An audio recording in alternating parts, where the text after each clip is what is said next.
ساڵتان لەبێت مسا محەممەدم شڵەوڕ باسی لەکچەری میوتیشن دەکەم. Learning objectives لە سڵایدەدا باسی و تۆپیکان دەکا کە لە لەکچەرەکەدا باز دەکرێت. یەکەمیان analyze relationship between changes in nucleotide and amino acid sequences، باسی پەیوەندی ئەو گەڕان دەکا کە لە نوکلۆتایددا ڕوودەدات هەروەها سکوێنسی ئەمینۆ ئەسید. Classify different type of mutational changes، باسی جۆرە جیاوازەکانی mutation دەکات. Evaluate effects of various mutation on gene function and phenotype، باسی کاریگەریەکانی mutation دەکا لەسەر فانکشنی جینەکە و phenotype. Identify mechanisms by which spontaneous and induced mutation occur، باسی و میکانیزمان دەکا کە spontaneous and induced mutation تێدا ڕوودەدات. Describe genetic link between mutation and mutant، باسی genetic link لە نێوان mutation و mutant دەکا. Mutation چیە؟ پرۆسەکەیە کە mutation ڕوودەدات. Mutantish ئەو ئۆرگانەیە ئەو سێڵەیە کە mutation-ەکە تێدا ڕووداوە. Explain how some mutations can be inherited، باسی ئەوەش دەکا کە چۆن هەندێک mutation دەکرێت بگوازرێنەوە. Outline process of DNA repair، describe its role، و باسی پرۆسێسی DNA repair دەکا و باسی ڕۆڵەکەی دەکا. Correlate DNA damage with cancer development and progression، و باسی پەیوەندی DNA damage ڕوون دەکاتەوە بە cancer development. What is mutation? Any permanent heritable changes in DNA-based sequences of an organism. Mutation is the result from damage to nucleotides of DNA molecules or from unrepaired error during replication, can be transcribed into mRNA, sometimes results in translation of a protein with an abnormal amino acid sequences. On mutation تیا لەڕێگەی mutation بۆی چیەوە پێدا دەبێت؟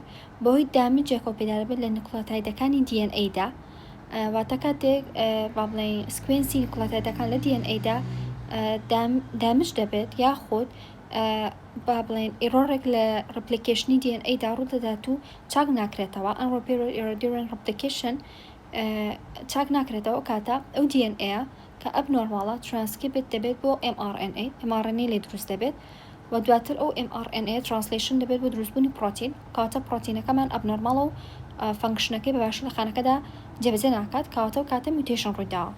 Mutation may cause genetic diseases or cell death، دەکرێت mutation بێت و هۆی genetic disease و بێت و هۆی مردنی خانەکە cell death لە ڕێگەی چی؟ لە ڕێگەی changes in enzyme activity، لە ڕێگەی گۆڕانی activity ئەنزایمەکە لە سێڵەکەدا، یاخود nutritional requirements، antibiotic susceptibility، many other properties of the cell. و هەروەها دەکرێت mutation can also be beneficial source of genetic variation and evaluation. طبعا mutation هەمیشە نەبێت هۆی genetic disease، واتە هەمیشە با بڵێن negative effecti نیە، بەڵکو دەکرێت positive effecti هەبێت، دەکرێت سوودی هەبێت. ئەوش لە ڕێگەی چی؟ لە ڕێگەی genetic variation دەبێت هۆی دروستبوونی genetic variation، هەروە evaluation و هەروە پەرسەندنیش زیاد دەکات. Mutation are a source of genetic variation، من دەکرێت سەرچاوێک بۆ genetic variation. A mutation causes a mutant phenotype، a phenotype that differs from common or wild-type phenotype in population. دەکرێت mutation بێت هۆی پێدابوونی phenotype جیاواز و خسارە بابەتی جیاواز. ئێستا بۆ نمونە ئەگەر هاتوو چاوی قاوەی common یان wild-type phenotype بێت لە populationدا لەناو خەڵکدا، ئەو کاتە mutation لە جینی چاو لە ڕنگ با بڵێن ئەو جینێک کە بەپرسە لە ڕەنگی چاو ئەگەرات و mutation ڕوویدا و کاتە دەبێت هۆی پێدابوونی mutant phenotype کە بۆ نمونە چاویشینە. A mutation in a gene causes a mutant allele، an allele that differs from common allele in population، wild-type allele. وەروە دووبارە mutation دەبێت هۆی دروستبوونی mutant allele، ئەلیلێکی جیاواز لەو ئەلیلەی کە کامەنە یاخود wild-type allele. بۆ نمونە ئەگەر هاتوو ئای کەپیتاڵ بەرپرس بێ لە ڕەنگی چاوی قاوەی، ئەو کاتە mutation دەبێت هۆی دروستبوونی ئەلیلێکی دیکە پێ دەوترێت mutant allele، ئەوش ئەی سمۆڵە کە دەکرێت ئەی سمۆڵەکەش بەرپرس بێ لە mutant phenotype کە چاویشینە. It could be in one allele، واتە دەکرێت mutationەکە لە یەک ئەلیلدا ڕوو بدات کە ئەو کاتە genotypeەکە heterozygous دەبێت، ئەی کەپیتاڵ ئەی سمۆڵ دەبێت، or both allele homozygous دەبێت و کاتە ئەی سمۆڵ دەبێت. Mutation can be categorized to small mutation or large mutation. طبعا mutation classify دەکرێت بۆ small mutation و large mutation. Small mutation چیە؟ Small mutation changes in nucleotide sequence of a single gene. Small mutation لە یەک جیندا ڕوودەدات کە نوکلۆتایدی با بڵێن سکوێنسی یەک جین دەگۆڕێت، ئەو کاتە small mutation. large mutation چیە؟ کە لەو لەکچەرەدا باز ناکرێت، ئەوش دوو جۆری هەیە. abnormal the number of chromosome ژمارە کرۆمۆسۆمەکان abnormala chromosome structure that are strictly abnormal یاخود structure کرۆمۆسۆمەکە abnormala. Type of small mutation single gene mutation. Small mutation یا پێ دەوترێت single gene mutation. Substitutionist mutation یان point mutation a single base nucleotide change. لە point mutation دا تەنها یەک base گۆڕانی بەسەرداتێ یاخود یەک nucleotide گۆڕانی بەسەرداتێ و کاتە small mutation. جاویش دوو جۆری هەیە ئەگەر هاتوو لە coding region دا ڕووبدات واتە کاتێک point mutation لە coding region دا ڕووبدات لەو سێ جۆرەیەکێکیانە. Silent mutation a mutation that does not alter the amino acid specified ئەوەیە کە ئەو mutation کاتێک ئەو بێسە دەگۆڕێت ئەمینۆ ئەسیدەکە لەگەڵ خۆی ناگۆڕە بۆنە کۆدۆنی CGA بەرپرسە لە دروستبوونی ئارجنین کاتێک ئەدینین بێسی ئەدینین دەگۆڕێت mutation ڕوو دەدات و CGG دروست دەبێت و کاتە هەر ئەو کۆدۆنە بەرپرسە لە دروستبوونی ئارجین واتە ئەمینۆ ئەسیدەکە گۆڕانی بەسەردانایە. Missense mutation a mutation that replaces one amino acid with another. Missense mutation ئەوەیە کە ئەمینۆ ئەسیدەکە بە هۆی موتیشنەکە ئەمینۆ ئەسیدەکە گۆڕانی بەسەردا دەبوون لێرە ئارجنین دوای موتیشنەکە گۆڕاوە بە پرۆلین. Nonsense mutation a mutation that changes the amino acid specified to a stop codon. Nonsense mutation ئەوەیە کە ئەمینۆ ئەسیدەکە دەگۆڕێ بۆ stop codon یاخود ئەو کۆدۆنە کە بەرپرسە دروستبوونی ئەمینۆ ئەسیدێک کاتێک nonsense mutationi تێداڕدەدا دەگۆڕێ بۆ stop codon. Substitution and can be either طبعا point mutation دەکرێت transition point mutation بێت یاخود transversion point mutation بێت. Transition point mutation چیە؟ ئەوەیە کە پیورین دەگۆڕە بۆ پیورین یان پیرمidine دەگۆڕە بۆ پیرمidine. Transversion mutation ئەوەیە کە پیورین دەگۆڕە بۆ پیرمidine یان پیرمidine دەگۆڕە بۆ پیورین. ئێستا بۆنە لێرە ئەدینین گۆڕاوە بۆ گوانین ئەوە پیورین تو پیورینە کاتە transition point mutation یاخود لێرە گوانین گۆڕاوە بۆ سایتۆسین ئەو کاتە پیورین تو پیرمidine کاتە transversion point mutation. Missense mutation طبعا missense mutationیش دوو جۆری هەیە یەکەمیان conservative missense mutation مان هەیە ئەوەیان چیە ئەو ئەمینۆ ئەسیدەی کە لە موتیشنەکەدا پەیدا بووە زۆر فانکشنەکەی زۆر نزیکە لەو ئەمینۆ ئەسیدەی کە پێش موتیشنەکە هەبووە واتە کاتێک ئەمینۆ ئەسیدێکمان هەیە فانکشنێکی هەیە موتیشن تێدا ڕدەدات و ئەمینۆ ئەسیدێکی دیکە دروست دەبێت کە فانکشنەکەی زۆر لە خۆی نزیکە ئەو کاتە conservative mutation. دەکرێت non conservative mutation بێ کە the new amino acid not similar to the old one فانکشنەکەی نزیک نییە لەیەوە کاتەوە non conservative mutation. Point mutation if in non-coding region of the gene ئەگەر هاتوو لە non-coding region point mutation ڕووبدات. Point mutation in non-coding region or outside gene can of course also be detrimental as they can change protein binding sites, promoter sequences or splicing sites. دەکرێت کاتێک لە non-coding region دا point mutation ڕوو دەدات دووبارە دەبێت گۆڕان لە پرۆتینەکە لە protein binding سایتەکاندا بەڵێنە دەکرێت گۆڕان لە پرۆمۆتەرەکە ڕوو بدات یاخود لە splicing سایتەکە ڕوو بدات. promoters چیە؟ ئەو با بڵێن ئەو بەشەیە کە RNA polymerase پێوە دەبەسترێت بۆ ئەوەی replication بکات. splicing سایتەکەش ئەوەیە کە کەتی ئیکسۆنەکان دەکا بۆی کەتی ئینترۆنەکان دەکا بۆ ئیکسۆنەکان پێکەوە ببەستێت. دووەمیان insertion deletion یان frame shift mutation مان هەیە ئەوەیان چیە؟ an insertion or deletion of one or more bases to DNA sequence insertion or deletion on DNA sequence ڕوو دەدات ئەوەیە کە زیادکردنێک insertion or deletion واتە زیادبوونێک یان کەمبوونێک لە یەک یان زیاتر لە بەیسێکی DNA ڕوو دەدات. if in coding region of a gene ئەگەر هاتوو لە coding region دا ڕوو بدات ئەویش non-frame shift و frame shift مان هەیە. یەکەمیان non-frame shift چیە؟ insertion or deletion of 3 nucleotide or multiple of 3 no change in reading frame however there will be a change in the amino acid code. non-frame shift چیە؟ ئەوەیە کە ئەگەر هاتوو 3 nucleotide یان زیاتر لە 3 بوونە 6 9 3 insertion بکرێ یان خود deletion بکرێ زیاد بکرێ 3 nucleotide زیاد بکرێ یان 3 nucleotide کەم بکرێ ئەو کاتە non-frame shift mutation کە با بڵێن گۆڕان لە سکوێنسەکەدا ڕوونادا باشە. بەڵام ئەمینۆ ئەسیدەکە گۆڕانی بەسەتادێت ئێستا بۆ نمونە لێرە سکوێنسێکمان هەیە چمان هەیە GTT کۆدۆنی GTT زیاد دەکرێت بە ئەو سکوێنسە کە زیاد کرا ئەمینۆ ئەسیدەکانی دیکە ناگۆڕن تەنها یەک دانە زیاد دەکرێت کاتەوە نان فریم شفت موتیشنە یاخود بۆ دیناسینەوە کە 3 دانەیە یان بۆ نەگەر 6 دانە بێ واتە 2 کۆدۆن بێت ئەو کاتە دەڵی نان فریم شفت موتیشنە بۆ لە بەرەوەی سێ زیادی کردویان سێ کەمی کردووە فریم شفت موتیشنمان هەیە لێر داوایان چیە affected every codon beyond the mutation insertion or deletion of nucleotides other than 3 or multiples of 3 1 2 4 5 ئەوەیان insertion و deletionی یەک نوکلۆتاید یان 2 یان 4 یان 5 ئاواهەیە the reading frame shifts at point where insertion or deletion being is beyond the point the amino acid sequences of the protein translated from mRNA differs from the normal protein طبعا تشش دغورة reading frame كده دغورة لا frame shift mutation استابون من ليرة دا تنها بيسي جوانين قراوة جوانينكا لابراوة يعني استيشن كراويك بيس بوتو هو قراني أملو أسيدا كاني دواي خوي عشان هستا ليرة جلوتامين لاتوا بامسيونين هلو خويتي شكا بيش ميوتيشنكيا بلام ألانين قراوة ليوسين glycine قراوة بو هستidine كواتاوا frame shift mutation وش summary يكا mutation point mutation من هبو يعني بيدوتري substitution mutation أوش لcoding region دا سي جور من هبو لنن coding region دا كو بشتر باس مانكر دبتو هوي change in promoters and splicing sites insertion deletion frame shift mutation من هيا أجر لcoding region دا ربداد لcoding region دا ربداد لنن frame shift mutation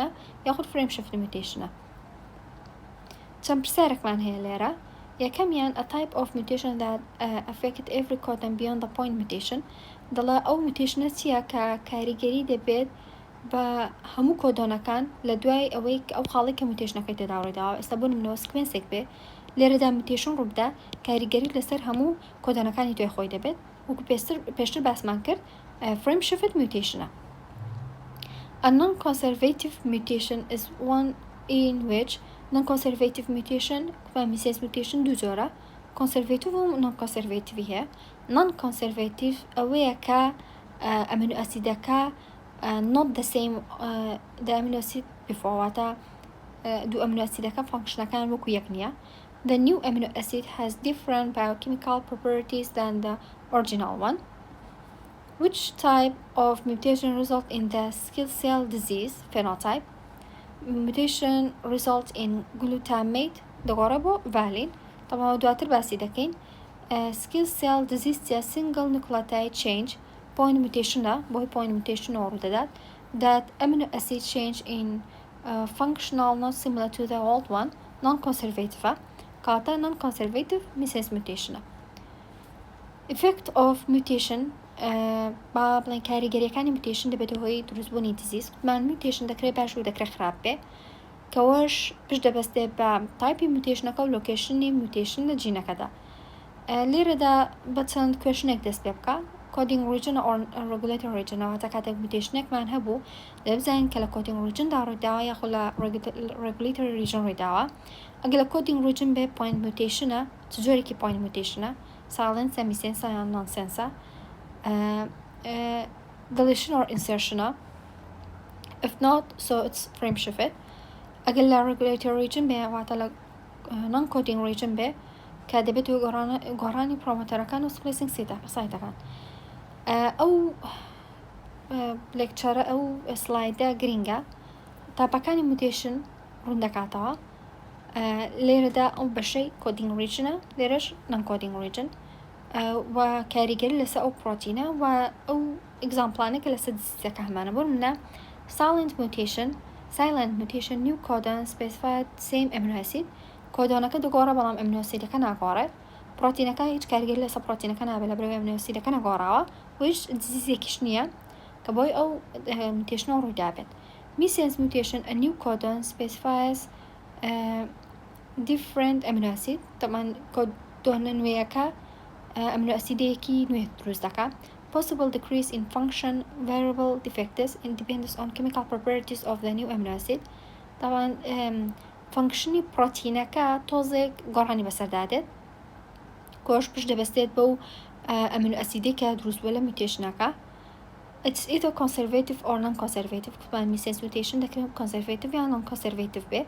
بۆ نمونە سکیل سێڵمان هەیە با بڵێن نمونە بۆ disease سکیل سێڵمان هەیە کە non-conservative بەوەی non-conservative mutation ڕووی داوە. Nonsense mutation نیو کۆدۆنەکە stop codon shorter than normal پرۆتینەکە usually non-functional پرۆتینەکە بە زۆری کورتترە لە چاو نۆرماڵەکەی و non-functionalە. Factor XI deficiency نەخۆشیەکە کە بۆەکەی nonsense mutation non-frame shifted insertion deletion possible decrease in function variable factors depends on function of the amino acid added or deleted non-frame shifted insertion and deletion دووبارە با بڵێن کەمبوونەوەیەک لە فانکشنی پرۆتینەکەدا دەبیندرێت. cystic fibrosis بەهۆی non-frame shifted mutation ڕوویداوە کە deletion لە کۆدۆنی CTT ڕوو بدات ئەو کاتە دەبێتەوەی cystic fibrosis. frame shifted mutation مان هەیە usually non-functional often shorter than normal گاوشە disease مان هەیە وەکو نمونە بۆ frame shifted mutation. Type of mutation irregular region non-coding region. Point mutations does not affect quality of protein but may affect quantity affected rate of transcription. Becker muscular dystrophy نمونه بۆ disease لە point mutation لە non-coding region گەڕوودا. Insertion or deletion لە non-coding region دا some mutation of beta thalassemia نمونه بۆ ئەو نەخۆشیانەی کە insertion and deletion لە non-coding region دا ڕوودا. Example on effects of mutation. Zana has been having recurrent infections and build-up of thick, sticky mucuses in his lung. His physician suspected cystic fibrosis. Therefore, a sample was taken sent for PCR genetic analysis to check for CTT deletion in CFTR gene. This is the most common type of mutation. چمان هەیە کەسێکمان هەیە بەناوی زانە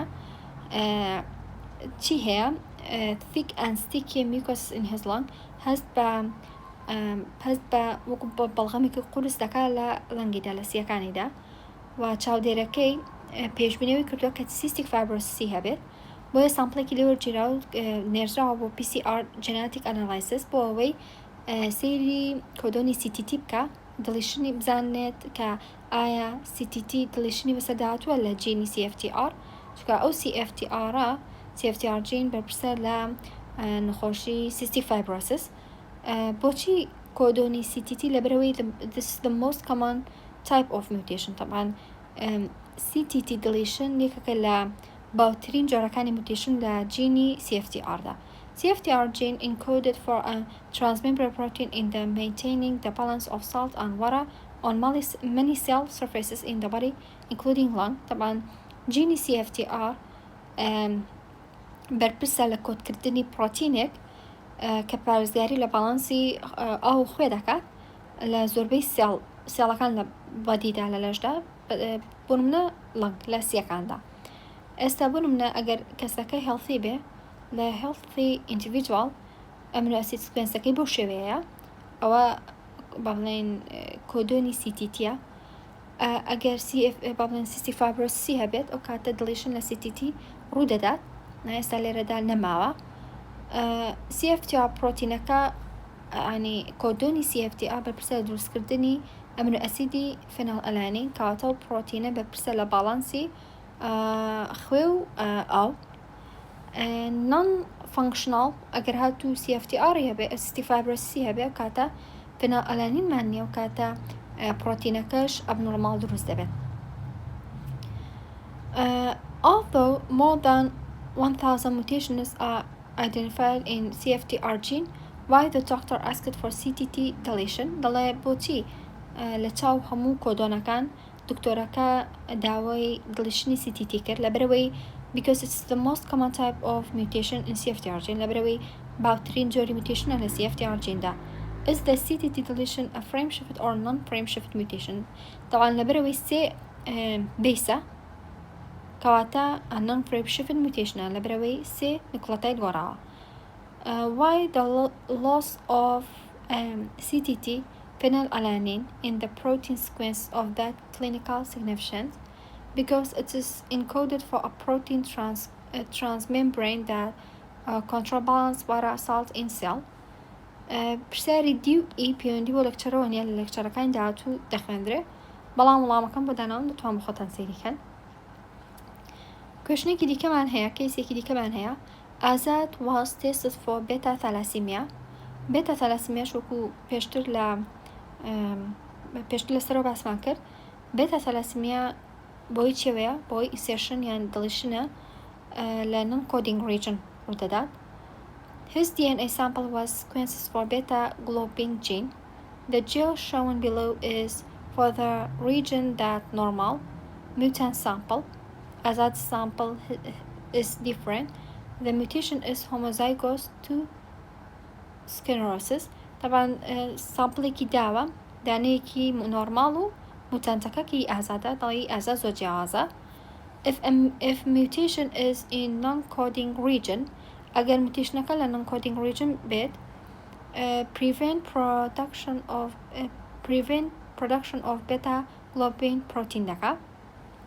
If mutationaka is in coding region أجر هاتو ل coding region دارو بدا production unfunctional beta globin. What type of mutation is it? طبعا ليرة دا نورمالا كمان GGA TCC بلا متاتكا أدينين قراوة بو سامين كاتيك بيس قراوة كاتا فريم شيفت ميوتيشن ولا بروي يك نقراوة طبعا تيلياتوا اللاتوا دليشن كراوة كاتا فريم شيفت ميوتيشن. cause of mutation لێرە دا باسی ئەو هۆکاران دەکەین کە دەبێت هۆی دروستبوونی mutation. دوو هۆکارمان هەیە spontaneous mutation ئەو موتیشنانەی کە بە هۆی ئیفکتی دەرەکیەوە ڕوونادەن هیچ فاکتەرێکیان نییە یاخود induced mutation مان هەیە. یەکەمیان spontaneous mutation during DNA replication error دەکرێت لە ماوەی replicationی DNA دا چەند error group داتوو بێتە هۆی mutation بۆ منە tautomeric shift mismatch مان هەیە TG باڵێن سامین لەگەڵ گوانین یان سایتۆسین لەگەڵ ئەدێنینێک دەکرێت لە جیاتیەوەی لەگەڵ گوانینێک بگرێت کەواتە mismatch ڕوودەدات. DNA polymerase slippage trinucleotide repeated expansion mutation لێرەدا ئەوەیان چیە ئەگەر هاتوو با بڵێن نوکلۆتایدێک یاخوا بڵێن کۆدۆنێک زۆر دووبارە بێتەوە results in many neurological conditions, for example Huntington's disease. Polyglutamine repeated expansion instead of 6 it changes to C6 طبعا DNA polymerase slippage چیە ئەوەیە کە ئەگەر هاتوو ئەمینۆسیدێک زۆر دووبارە بێتەوە واتە متێشنەکەەوە دەکات گلوتامین زۆر هەبێت بنە نەخۆشی هەندێکتۆن دیزیزمان هەیە. Induced mutation non-replication dependent damage.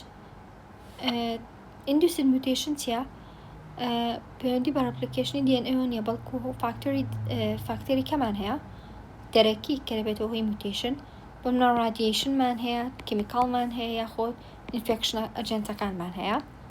Induced mutation caused by external factors.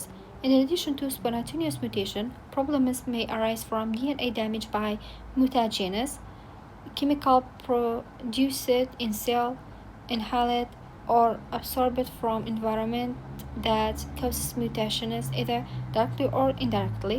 Exposure to mutagen can be kawata or barbunoi or mutagenana decreed intentional wata best be بمن لبواری مدیسندا radiation بکاردندره گاما ری بکاردندره or chemotherapy بکاردندره با base analog or to kill cancer cells کاتا بمبست او mutational رو داد unintentional دکره او هکاره تبت او هکاره بما بس ببن UV light يعني X-ray تاباكو X-ray generating free radical طبعا تشكي X-ray دبتو يدرس بني free radical OH كاريجريدي بلسر واتر لخانة كدا react with DNA and damage it كدبتو mutation UV light causes a permanent dimers between two adjacent ثامن on DNA UV light دبتو يدرس بني ثامن dimers كدو ثامن يقدرن ل DNA دا كوش abnormala mutation may result in melanomas skin cancer appearing as dark brown growths on the skin smoking mutagen tobacco manhia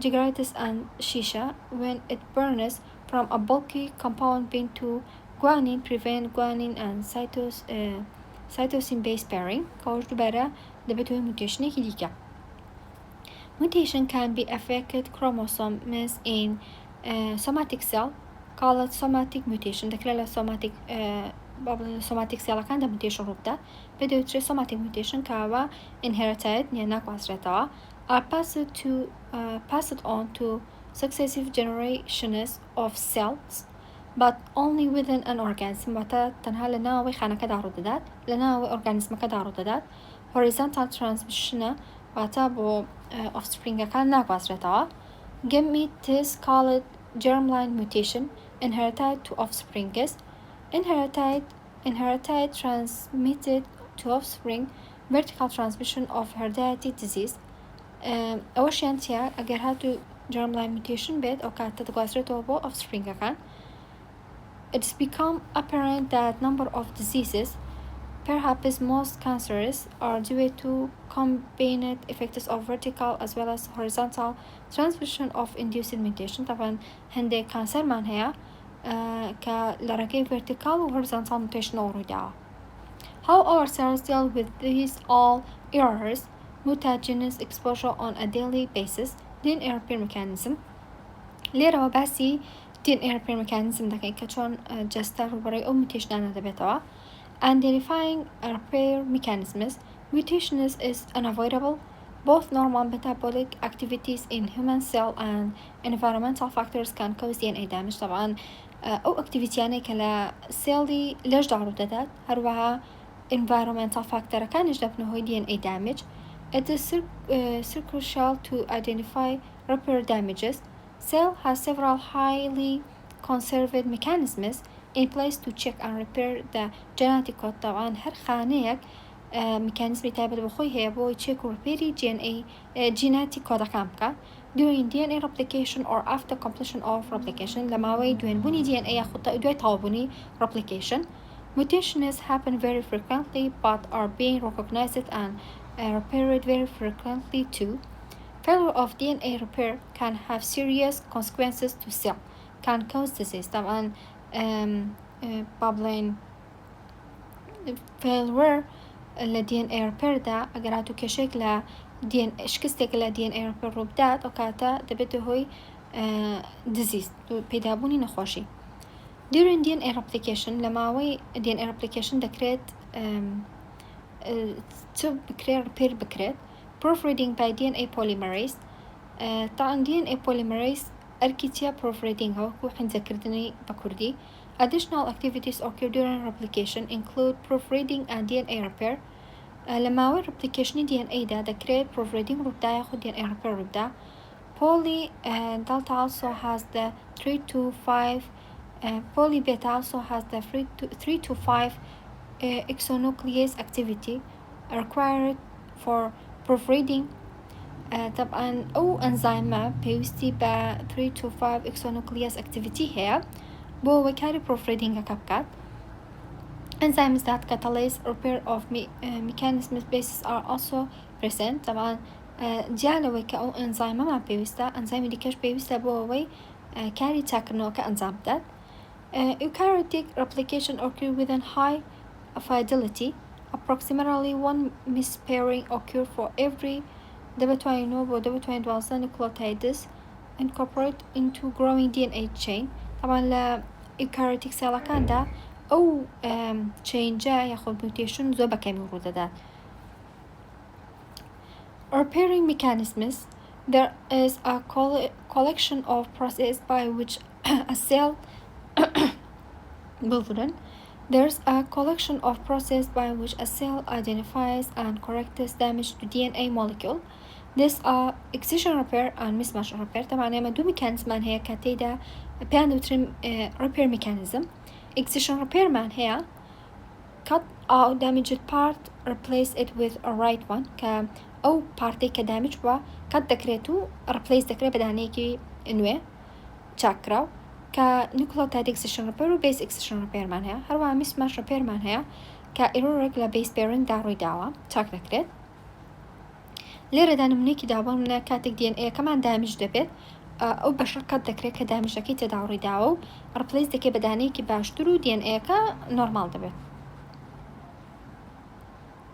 یەکەمیان excision repair man هەیە کوتمان دوو جۆری هەیە یەکەمیان base excision repair man هەیە base excision repair ئەگەر هاتوو بیسەکە با بڵێن بیسەکە mutation تێدا ڕوویدا بوو بمانوێت ئەو بیسە بگۆڕین بەهۆی glycosylase ئەنزایمەوە دەکرێت glycosylase ئەنزایم چ دەکات cleaves the glycosidic bond between altered base and ribose glycosidic bond لە هەر nucleotide glycosidic bondی هەیە لە نێوان بیسەکە و شوگەرەکە رایبۆسەکە ئەو glycosylase ئەنزایمە ئەو بۆندە تێک دەشکێنێت بۆ ئەوی بیسەکە بگۆڕێت ئەو پێی دەوترێت excision repair base excision repair دووەمیان nucleotide excision repair مان هەیە entire nucleotide is removed at once by excision endonuclease enzyme طبعا ئەگەر هاتوو nucleotideەکە تاوی nucleotideەکە هەڵی تێدا بێت ئەو کاتە لەلایەن endonuclease ئەنزایمەوە تاوی nucleotideەکە لا دەچێت و دەگۆڕێت Repair involves damages from chemical دەکرێت ئەو دامجە لە ڕێگەی چیەوە بۆی چۆڕدا بۆ کیمیکاڵەکان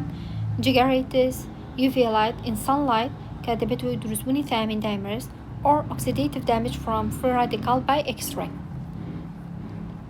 Xeroderma pigmentation طبعا ئەوە چیە نەخۆشیەکە کە genetic disease an autosomal recessive both parents must carry the bad gene recessive بەزی واتە پێویستە هەردوو باوانەکە ئەو جینیان تێدا بێت caused by defect deficiency of endonuclease enzyme in nucleotide excision repair mechanism بەهۆی چیەوەیە بەهۆی deficiency لە ئەنزایمی endonuclease لە میکانیزمی nucleotide excision repair واتە کاتێک nucleotideەکە میتێشنی تێدا ڕووی داوە ئەمە endonuclease ئەنزایمان دەوێت بۆ ئەوەی nucleotideەکە چاپکە بەڵام ئەگەر هاتوو ئەو ئەنزایم بوونی نەبێت ئەو کاتە xeroderma pigmentation ڕوودەدا This allows thiamine dimers formed upon exposure to sun UV light stay blocked replication طبعا ئەگەر هاتوو کەسەکە کە xeroderma pigmentationi هەیە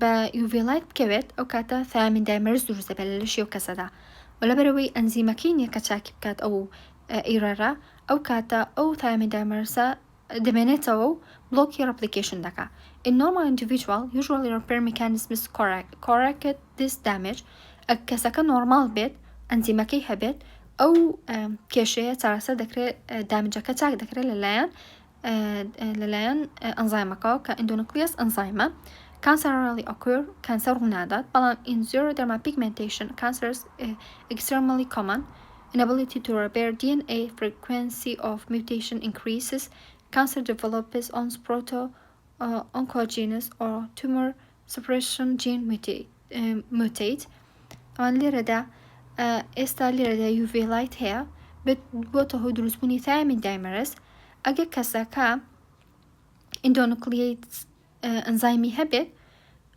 ریپێری ئەو دامجە دەکات بەڵام ئەگەر لە xeroderma pigmentation we lack this enzyme lead to this condition by avoiding light this individual can reduce number of skin cancers that develop ئەگەر کەسەکە خۆی پارێزێت لە تیشکی خۆر ئەو کاتە دەکرێت ژمارەی کانسەرەکان ژمارەی کانسە سێڵەکان کەم بکرێنەوە mismatch repair بابڵێ میکانیزمی دووەمیان mismatch repair DNA mismatch repair is a system for recognizing and repairing incorrect insertion deletion and misincorporation of base that can arise during DNA replication, recombination as well as repairing.